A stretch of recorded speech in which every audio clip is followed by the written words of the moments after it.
నమస్తే, welcome to our channel SR9 TV Telugu. మన channel subscribe చేయండి, లైక్ చేయండి, షేర్ చేయండి, కామెంట్ చేయండి. ప్లీజ్ సపోర్ట్ మీ. సామాన్య ప్రజల్లో వచ్చినటువంటి అనుమానం, ఈవీఎం మిషన్లో ఏదో గందరగోళం జరిగింది అనుకుంటున్నటువంటి అనుమానం నిజమనేటువంటి నమ్మేటువంటి పరిస్థితి నిన్న జరిగింది విజయనగరం ఈవీఎం ఎపిసోడ్లో. అంటే కౌంటింగ్ రోజున ఏదో పొరపాటు జరిగింది, ట్యాంపరింగ్, ఈవీఎం మిషన్లో ట్యాంపరింగ్ జరిగిందని అందరికీ, ఒక ఆంధ్రప్రదేశే కాదు దేశంలో అందరికీ అనుమానం ఉంది, అన్ని పార్టీలకు అనుమానం ఉంది. కానీ ఏ పార్టీ కూడా ఏమీ చేయలేనటువంటి నిస్సహాయ స్థితిలో ఉందని నిన్న ఎపిసోడ్ రుజువు చేసింది.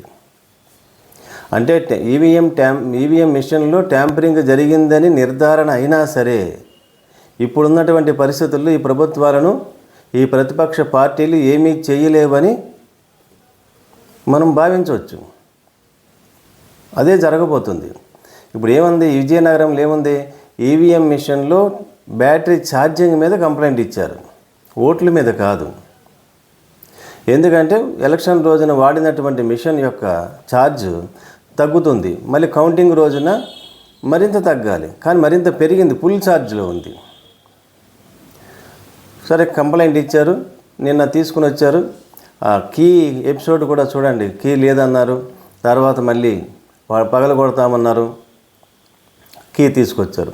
ఆ కీ ఎక్కడుంది, ఎవరి దగ్గర ఉంది అనేది ఎంక్వైరీ అయినా చేయాలి కదా ఎలక్షన్ కమిషన్. అసలు ఎలక్షన్ కమిషన్ నిజంగా పెర్ఫెక్ట్గా పనిచేస్తే ఆ కీ ఎందుకు, ఎక్కడ ఉండాల్సింది కీ అక్కడ ఉండకుండా ఎవరి దగ్గర ఉంది అనేది ఎంక్వైరీ కూడా ఆదేశించాలి ఎలక్షన్ కమిషన్లో నిజాయితీగా పనిచేస్తుంటే. మరి ఏం జరిగిందో తర్వాత తీసుకొచ్చారు, ఓపెన్ చేశారు, మాక్ పోలింగ్ చేశారు.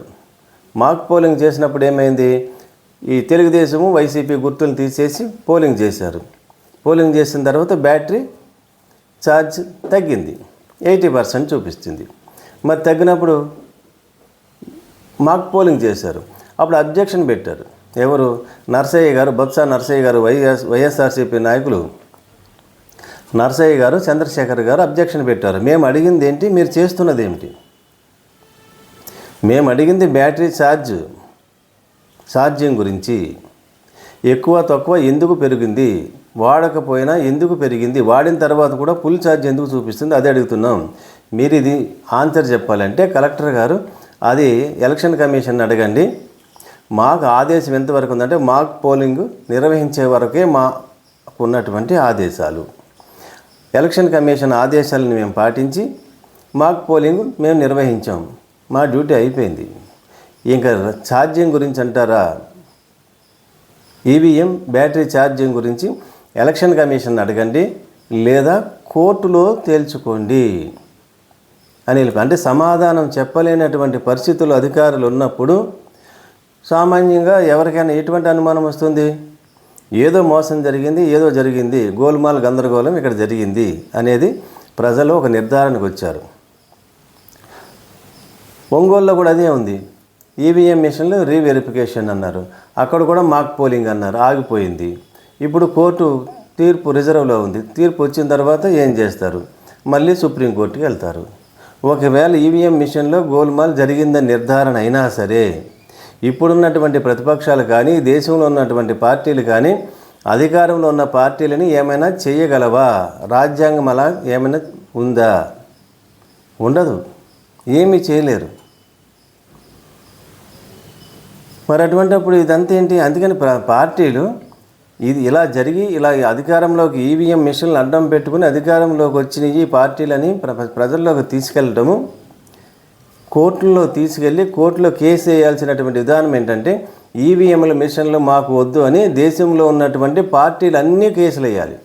ఒక్క వైఎస్ఆర్సీపీ పార్టీ కాదు, ఈ దేశంలో ఉన్నటువంటి రాష్ట్రాల్లో, ప్రతి రాష్ట్రంలో ఉన్నటువంటి ప్రాంతీయ పార్టీలన్నీ కూడా, జాతీయ పార్టీలన్నీ మాకు ఈవీఎం మిషన్ల ద్వారా ఎలక్షన్లు, వచ్చే ఎలక్షన్లు, ఏ ఎలక్షన్ అయినా సరే ఈవీఎం మిషన్ల ద్వారా ఎలక్షన్లు నిర్వహిస్తే మేము బాయ్కాట్ చేస్తామని చెప్పాలి, కోర్టులో కేసు వేయాలి, చట్ట ప్రకారంగా ఫైట్ చేసి మళ్ళీ బ్యాలెట్ పేపర్ ద్వారా ఎన్నికలు నిర్వహించేటట్లు తెచ్చుకోవాలి. ప్రజాప్రభుత్వాలు కాబట్టి, ప్రజాస్వామ్యం కాబట్టి మనం ప్రజలు ఎలా కోరుకుంటే అలాగే ఎన్నికలు నిర్వహించాలి. అలా మేము ఎలక్షన్ కమిషన్ మేము ఈవీఎం మిషన్లన్నీ వాడతామంటే కుదరదు కదా. ఈ ఈవీఎంల మిషన్లు మళ్ళీ ఉపయోగించి మళ్ళీ ఏ ఎలక్షన్లు నిర్వహించినా ఆ ఎలక్షన్లు ఎటువంటి ఫలితం వస్తుందో ముందే ఊహించవచ్చు, ఇంకా అనుమానమే లేదు. కాబట్టి బ్యాలెట్ పేపర్ పెట్టడమే ఈ దేశంలో ప్రజాస్వామ్యం ఉండాలంటే, ప్రజాస్వామ్యము బతికి బట్టగట్టాలంటే బ్యాలెట్ పేపర్ ద్వారానే ఎలక్షన్లు నిర్వహించాలి.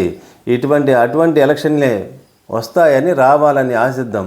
మరిన్ని వార్తా విశ్లేషణలతో SR9 TV తెలుగు మన ఛానల్ సబ్స్క్రైబ్ చేయండి, లైక్ చేయండి, షేర్ చేయండి, కామెంట్ చేయండి. Please support me.